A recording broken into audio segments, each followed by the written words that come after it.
Graça e paz. Hoje vamos meditar na base dos primeiros 2 versículos de Salmos capítulo 14. Vamos à leitura. Diz o tolo em seu coração: Deus não existe. Corromperam-se e cometeram atos detestáveis. Não há ninguém que faça o bem. O Senhor olha dos céus para os filhos dos homens, para ver se há alguém que tenha entendimento, alguém que busque a Deus.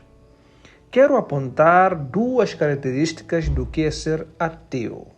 Amanhã vou dar continuidade com mais 2 características. O versículo 1 diz que dizer que Deus não existe é sofrer de um nível profundo de estupidez, insensatez ou tolice. É como se dissesse que um ateu é alguém que pega numa peneira, coloca-a à frente dos seus próprios olhos e se esconde do sol. E com esse bloqueio da peneira, ele chega a dizer: não existe o sol.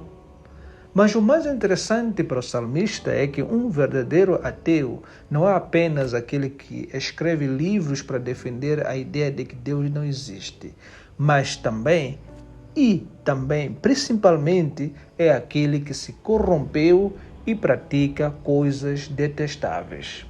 Este é o primeiro aspecto do que significa ser ateu: ter um coração maldoso e comportamentos destrutivos.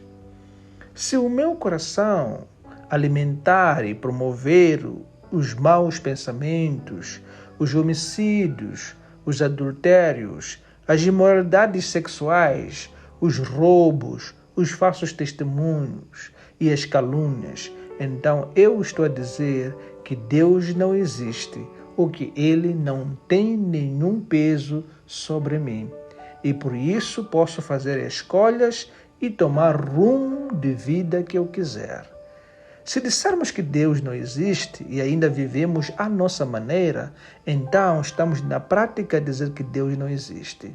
Olha, Deus não se importa com o que os meus lábios dizem se estas palavras não expressam um desejo aflito e ansioso pela presença de Deus por meio de Jesus Cristo.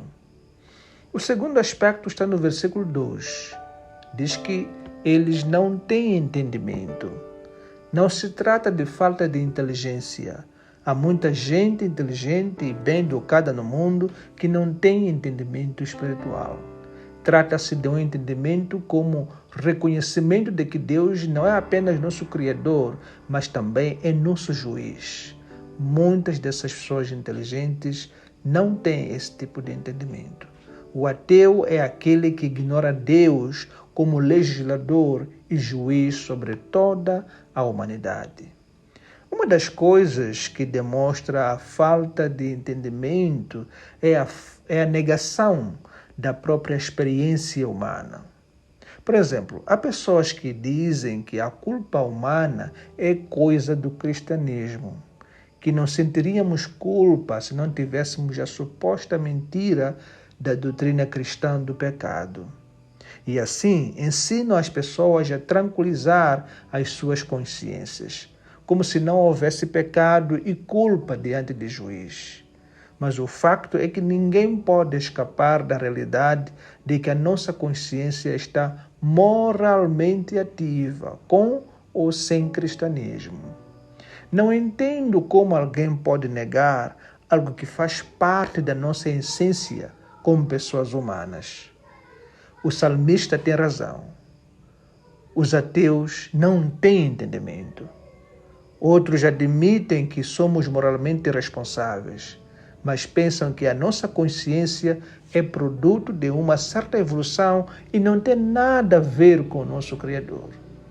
Assim, dizem eles que as nossas decisões morais não têm consequências eternas. Essas pessoas também não têm entendimento. Se Jesus, sendo encarnado, morreu em nosso lugar e para garantir a salvação de todos aqueles que creem, então nenhuma pessoa tem desculpa para negar a necessidade de Deus na natureza humana. Que o Senhor ilumine os nossos corações para que encaremos a existência de Deus de forma pessoal e apropriada. Que a nossa vida prática seja testemunha de que nosso coração anseia por Deus e que já temos entendimento da nossa miséria e necessidade de Deus. Amém.